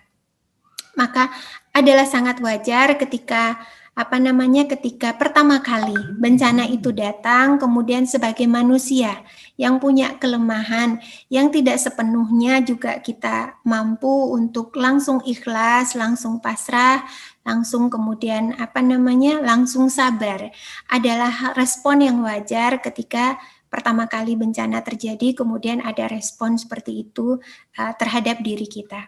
Tetapi dengan kita melatih tadi rasa sabar, syukur, ikhlas, pasrah, serta menyadari bahwasa apa yang menimpa diri kita, bahwasa satu sepenuhnya adalah takdir atau qadarullah dari Allah apapun sebabnya. Seperti kita bilang tadi bahwasa bencana bisa jadi karena benar-benar dari alam. Yang kedua, bisa jadi bencana datang karena ada pengaruh dari sikap kita sendiri, atau misalnya pengaruh dari perilaku orang-orang di luar kita. Tetapi bagaimanapun ketika itu sudah terjadi, maka itu adalah takdir Allah kepada kita. Maka kemudian itulah yang kita sikapi tadi, sikap positif yang berusaha kita bangun dari awal, tidak hanya pada saat terjadi bencana. Sikap positif yang mulai dari sekarang kita bangun, sikap positif yang mulai dari sekarang kita siapkan, yang mudah-mudahan itu akan menjadi akan menjadi akan menjadi keyakinan kita yang akan selalu kita bawa, sehingga pada saat terjadi bencana maka kita bisa menyikapinya secara tepat. Nah, kurang lebih begitu Pak Oti. Ada yang belum terjawab Pak? Tadi kalau nggak salah ada 3 ya Pak ya? Iya. Ya itu kita kan kalau diri sendiri atau saudara kadang-kadang kan suka begitu dengar terjadi jadi panik kan. Iya. Nah ini kan menghilangkan panik itu yang biasa menjadi tidak rasional kadang-kadang kan. Iya, betul. Tindakan-tindakan kita itu bahkan ada yang sampai pingsan. Nah, untuk menghadapi itu tuh begitu pertama itulah yang barangkali apa yang harus disikapi itu tadi, yang mungkin kalau dikembalikan kepada SSIP itu tadi kan, gitu mungkin. Iya. Saya kira itu. Iya. Baik, Pak Oti. Baik, terima kasih Pak Mas Oti. Mbak Jesi, ini ada pertanyaan dari Mbak Nevi Damayanti, kapan share untuk EFT-nya? Mohon info. kalau tidak salah sesudah ini kita ada tanggal 20 ya, 20 Februari ya. Iya, udah di-share sama admin IFT Oke, juga, baik. untuk tertarik belajar secara profesional dengan master trainernya langsung, Bapak Edi Iskandar. Iya. Bisa langsung daftar aja, bisa langsung chat ke admin buat detailnya ya. Iya. Nah, itu adalah untuk yang apa namanya? Itu adalah yang untuk kursusnya ya Mbak Jessi ya. Iya, langsung trainingnya, training sertifikasi. Iya, untuk yang sesi webinar biasanya kita ada setiap 2 minggu sekali. 2 minggu sekali pada malam hari, biasanya kita mulai dengan waktu yang sama, setiap jam 19.45 ya, setiap hari Sabtu. Biasanya nanti mungkin nanti biasanya suka diinformasikan di dalam grupnya Learning Club, kemudian juga di dalam grupnya grup-grup IFT lainnya. Yang belum join grup bisa join sekarang biar Iya. info-infonya. Oke, jadi bisa Abang None, kakak ibu yang kakak adik yang belum join di grup, bisa join di grup sehingga nanti mendapatkan informasi mengenai webinar dari GISA. Biasanya kita rutin memberikan GISA biasanya rutin memberikan webinar setiap 2 minggu sekali. Demikian ya Ibu Mbak Nevi, mudah-mudahan menjawab, dan itu tadi yang Mbak Jessi bilang kalau ingin lebih lanjut, lebih dalam bisa mengikuti training online yang diselenggarakan oleh Pak Edi, dan itu akan mendapatkan informasi yang apa namanya ilmu dan keterampilan yang sangat lengkap. Oke, baik. Mbak Yanti ada sharing nih dari Mas Ridwan. Iya, betul. Mas Ridwan, jika berkenan untuk sharing pengalamannya di Lombok akan sangat berarti bagi kita. Pasti Mas Ridwan banyak sekali pengalamannya di sana. Bagaimana situasi, bagaimana menghadapi, bagaimana membantu teman-teman penyintas bencana di sana. Dan itu akan sangat berarti bagi kita. Mangga Mas Ridwan, Mas Ridwan. Iya, Mas Ridwan. Bisa kalau mau bicara langsung. Oh, udah nggak ada orang, udah les. Oke. Jadi Abang None, kakak ibu, ini kakak adik, ini sharing dari Mas Ridwan, barangkali sudah baca. Jadi beliau menyampaikan bahwa beliau asli Lombok. Nah, sewaktu terjadi gempa di Lombok, beliau menjadi relawan mewakili teman-teman praktisi IFT untuk membantu masyarakat yang terkena bencana dan paling depan dalam menyelesaikan masalah trauma dengan menggunakan IFT. Nah, jadi itu sharing dari Mas Ridwan. Baik. Iya, karena waktu sudah lewat dari jam 9.15. Ya. Kalau masih ada yang mau sharing atau ingin bertanya, bisa langsung raise hand atau di chat ya. Karena 9.30 akan kami akhiri. Silakan. Mungkin dari Mbak Dami Astuti ada yang sharing atau bertanya.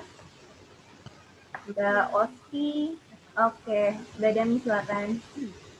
Untuk yang pengumuman GISA-nya nanti pada hari Sabtu tanggal 20 itu GISA kita di Februari yang kedua ya di tahun 2021. Bagi yang mau ikutan nanti bisa linknya ada di grup nanti. Kalau Bapak Ibu yang ada di Zoom sini pastinya udah ada di grup kan ya, nanti bisa lihat di sana, bisa langsung mendaftar. Kedua, ini Bu Adrianti kebetulan waktu yang ada tsunami di Aceh itu kan sudah lama sekali ya. Iya. Saya kebetulan ketemu sama adik kelas saya waktu beliau ke Jakarta. Ternyata trauma itu dalam dan sangat susah untuk dihilangkan ya. Jadi waktu itu saya belum ketemu, waktu ketemu adik kelas saya ini belum tahu EFT, jadi saya nggak bisa bantu ya. Jadi pada saat saya bersama dia naik mobil, itu hujan besar, dia langsung teriak-teriak gitu. Jadi kalau dengar suara gemuruh, suara air di talang besar, itu dia langsung histeris gitu ya. Sampai segitunya yang kalau tadi kan Bu Adrianti cerita orang nggak bisa bangun jalan ya, padahal dia bukan karena otot atau apanya gitu. Nah itu sampai segitu. Terus kalau dia ke mall atau kemana-mana, dia nggak berani yang namanya parkir di basement, harus di dekat pintu keluar. Karena yang dipikirkan bagaimana menyelamatkan diri seperti itu. Jadi mungkin kalau misalnya ada kejadian gempa, tsunami atau bencana alam yang walaupun hanya banjir gitu ya, tapi itu mungkin bisa membuat luka di hatinya ya kalau misalnya memang dia tidak bisa menerimanya. Hingga mungkin kalau misalnya kita rekan-rekan EFT yang sudah punya ilmunya untuk membantu sesama, bisa juga jangan sangat artinya gini, jangan menyepelekan bahwa itu cuma banjir doang gitu. Itu bisa membuat mereka-mereka itu tertekan. Jadi kalau misalnya memang ada lokasi dekat kita banjir gitu, kita tanyakan, kita lihat bagaimana pendekatan untuk menjalin, bagaimana untuk menyelesaikan permasalahan-permasalahan yang sebenarnya itu ada tapi tidak tersirat gitu. Mudah-mudahan kita sebagai tim GISA bisa lebih peka, bisa lebih mengajak yang terdekat kita, baik itu keluarga, tetangga, supaya bisa terentaskan permasalahan-permasalahannya. Mungkin dari saya sementara itu. Terima kasih Mbak Jessi, Bu Azri. Ya. Assalamualaikum warahmatullahi wabarakatuh. Ya, Mbak Dami, terima kasih terima kasih informasinya tadi mengenai GISA dan kemudian mengenai apa yang Mbak Dami sampaikan barusan itu sangat penting sekali. Karena kadang-kadang trauma itu pada tahap awal dia tidak kelihatan.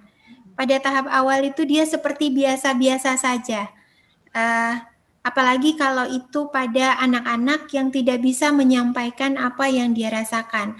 Anak-anak yang tidak bisa berekspresi dengan jelas. Maka dia tersembunyi dan tidak kelihatan. Nah, pada saat tertentu maka kemudian dia akan keluar. Nah, yang menyedihkan itu sebenarnya selain mereka kemudian terganggu kehidupannya, ada yang sampai kemudian tidak hanya mengganggu kehidupannya sendiri, tetapi juga mengganggu pada kehidupan keluarga, kemudian mengganggu kepada kehidupan masyarakat. Maka sangatlah penting bagi kita, benar seperti yang Ibu Dami bilang tadi, alangkah sangat baiknya ketika terjadi bencana besar atau kecil seperti yang Mas Oti bilang tadi, kita kemudian mencoba untuk peduli, mencoba untuk menanyakan apakah mereka merasakan sesuatu, apakah mereka merasakan kesedihan, apakah mereka merasa takut, apakah mereka merasa tidak berdaya dan sebagainya. Maka sangat penting bagi kita untuk memberikan dukungan itu.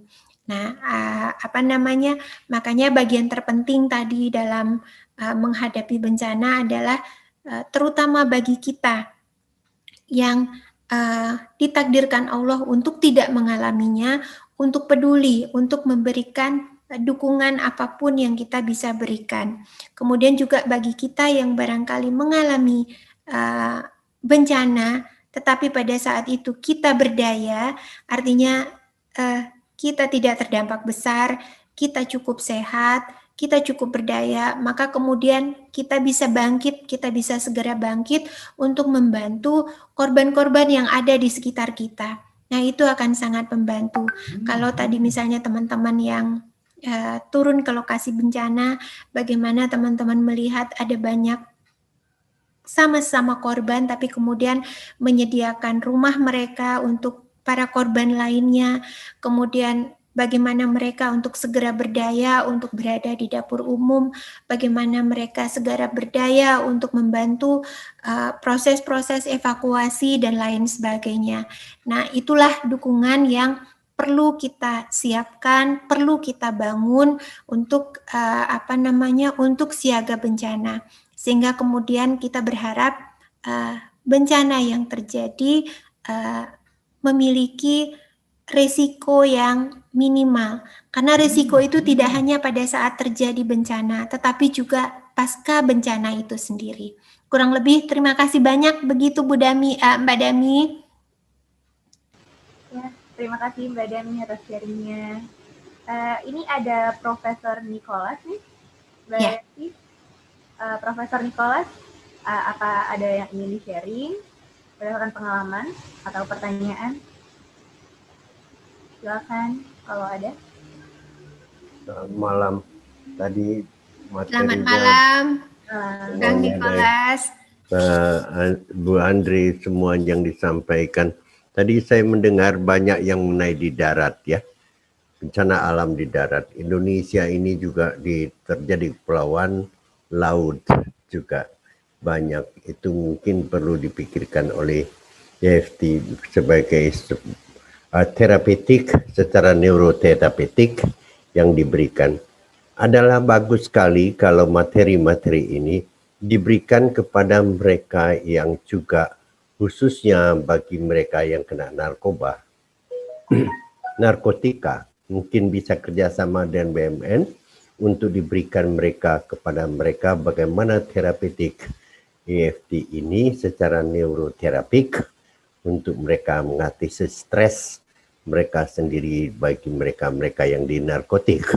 Saya katakan narkotika juga menjadi suatu bencana. Ya, sebab sekarang sedang kita hadapi suatu bencana narkotika buat Indonesia. Kita juga punya beberapa bencana. Memang Indonesia ini di fire zone, ya, ring of fires. Maka banyak sekali berpikir di darat karena banyak gunung berapinya, tapi tidak sedikit juga diakibatkan di laut. Yang kemudian mungkin bisa masukkan diajukan ke PDNK sebagai ekstrakurikuler atau ekstra program studi untuk anak-anak pramuka. Anak-anak pramuka ini juga merupakan anak-anak rescue, ya kan? Bagian dari rescue, mungkin belum banyak sentuh. Dulu kita kalau sebagai pandu kan, Bu Andri, kita selalu diajari bagaimana how to rescue kalau waktu kita masih di pandu. Kalau nggak salah Pak Orti, dulu kita masih yang dulu studi yang kita masih zaman Orloh katanya, zaman kita dulu kita di pandu itu pasti ada pelajaran tentang rescue. Bagaimana rescue itu harus dipelajari dan harus ini mungkin pendekatan EFT yang di pramuka ya bisa diberikan sesuai dengan jenjang yang saat ini. Saya kira ini bagus sekali materi yang disampaikan, tapi biasanya ini dokter-dokter neurologi juga banyak pakai pendekatan EFT. Ya, karena semua penyakit itu berasal dari otak. Otak bisa menginstruksikan kepada organ lain untuk bekerja. Nah, saya kira begitu. Terima kasih dan bagus sekali. Tadi saya ikuti dengan bagus, sangat terstruktur, sangat sistematik yang disampaikan oleh Bu Andri. Dan mungkin lain kali bisa diberikan suatu handout ya untuk partisipannya atau pasiennya mungkin ya. Pasiennya atau ini bisa diberikan satu handout bagaimana kita bisa mengikutinya lebih mengikuti daripada program EST. 1 tahun ini program EST mau buat apa saja gitu kan.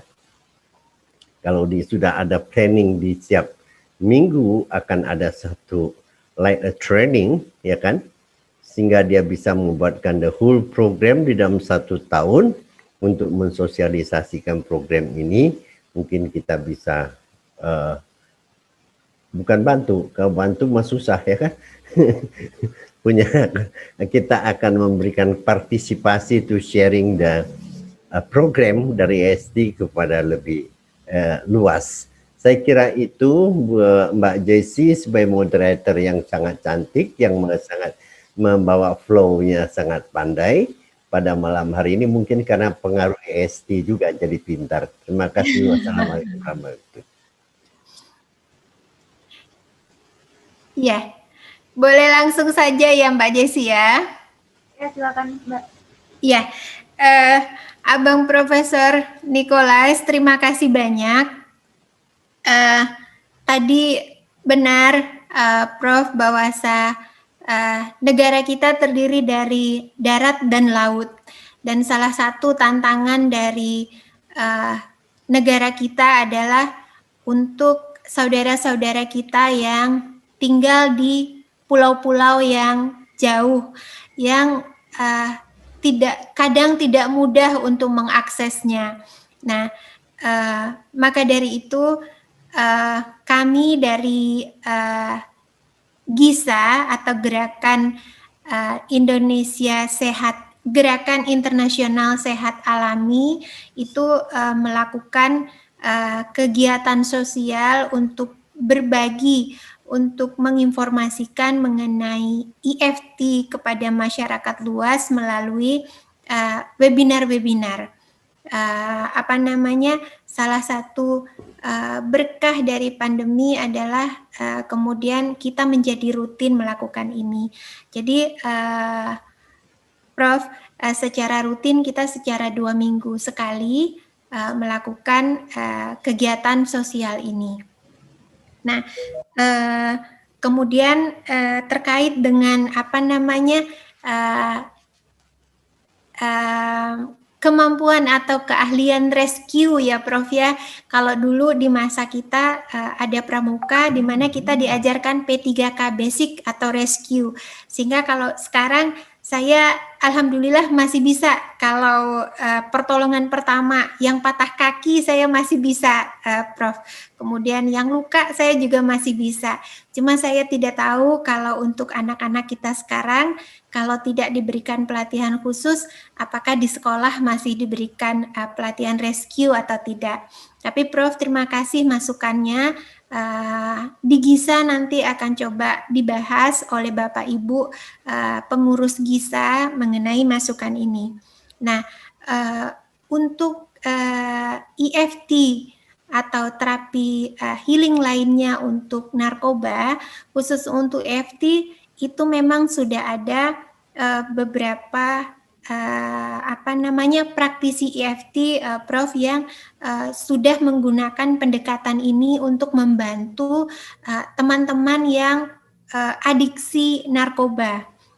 Kemudian Mbak Cici tadi dari Padang juga menginformasikan bahwasa di BNP Sumbar juga sudah mulai diajarkan EFT kepada konsultan dan pembimbing di BNP. Nah, tentunya akan lebih bermanfaat kalau bisa kita berikan secara lebih luas lagi. Demikian Dok Prof kurang lebih informasinya. Terima kasih banyak Dok tadi reminder kemudian juga pengayaan yang diberikan. Mudah-mudahan terjawab ya Dok ya. Prof ya, mohon maaf. Terima kasih. Terima kasih sekali. Memang untuk mereka yang narkotika yang before dan after yang kena ya kan gitu. Ya. Anak-anak pramuka bisa menjadi satu sosialisasi bagaimana mengatasi stres, neurostres ya, sehingga mereka dari mendapatkan EFT akan mungkin lebih mempres terhindarnya mereka terkena narkoba. Terima kasih Bu Andri sekali lagi. Sangat indah sekali presentationnya, sangat bagus yang bisa kita terima dan kita dengar tadi, saya ikuti dengan saksama. Terima kasih, selamat malam semuanya. Ya, terima kasih. Iya, terima kasih Prof. Niko atas saran dan sharingnya. Ini ada pertanyaan dari Mbak Osti ya. Untuk menghadirkan komunitas EFT di Kota Batam nanti bisa langsung chat ke admin EFT atau GISA saja, nanti akan dijelaskan di dalam situ ya Mbak Osti. Berhubung waktu sudah lewat dari jam 9.30, mungkin Mbak Adrianti bisa kasih closing statement ya? Ya, jadi baik Mbak Jessi, Abang, None, Kakak, Adik semua. Jadi bencana adalah apapun penyebabnya, pada akhirnya itu adalah takdir dari Allah yang ditetapkan kepada kita, maka kemudian untuk kelangsungan kehidupan kita selanjutnya, maka kemudian pilihan terbaik yang bisa kita lakukan adalah berdamai dengan bencana, berdamai dan bersahabat dengan bencana. Berdamai dan bersahabat dengan bencana artinya bagaimana kita mengenali bencana dan potensi bencana yang ada di sekitar kita sehingga kita lebih awas, kemudian bagaimana kita menjaga alam kita, bagaimana kita menjaga diri kita agar potensi bencana itu bisa kita turunkan, dan kemudian bagaimana kita siap ketika menghadapi bencana sehingga kita siap untuk survive, kita siap menyikapinya dengan baik, dan kemudian bagaimana kita ketika menerima bencana itu. Karena after bencana, apapun yang terjadi pada diri kita, life must go on. Hidup kita harus terus berlanjut. Maka sangat sedih ketika kita kemudian harus melanjutkan kehidupan dalam kondisi yang penuh kesedihan, dalam kondisi yang penuh trauma, atau kondisi yang tidak penuh semangat. Dan yang terakhir adalah bagaimana kita sebagai masyarakat umum, masyarakat yang bisa membangun kepedulian untuk mendukung teman-teman yang tengah menghadapi atau yang dilanda oleh bencana. Saya pikir itu yang paling penting, mulai dari komunitas atau unit yang terkecil, kita coba siapkan keluarga kita, diri kita untuk bisa lebih siaga, lebih siap jika qadarullah Allah mentakdirkan bencana itu ada bersama kita. Tetapi tentu kita selalu berdoa agar kita terhindar dari bencana. Kita tidak mengalami situasi yang seperti itu. Nah, kurang lebih demikian Mbak Jessi. Terima kasih banyak. Abang, None, kakak, adik, terima kasih atas atensi yang diberikan. Semoga ilmu yang tidak banyak ini bisa bermanfaat. Wassalamualaikum warahmatullahi wabarakatuh.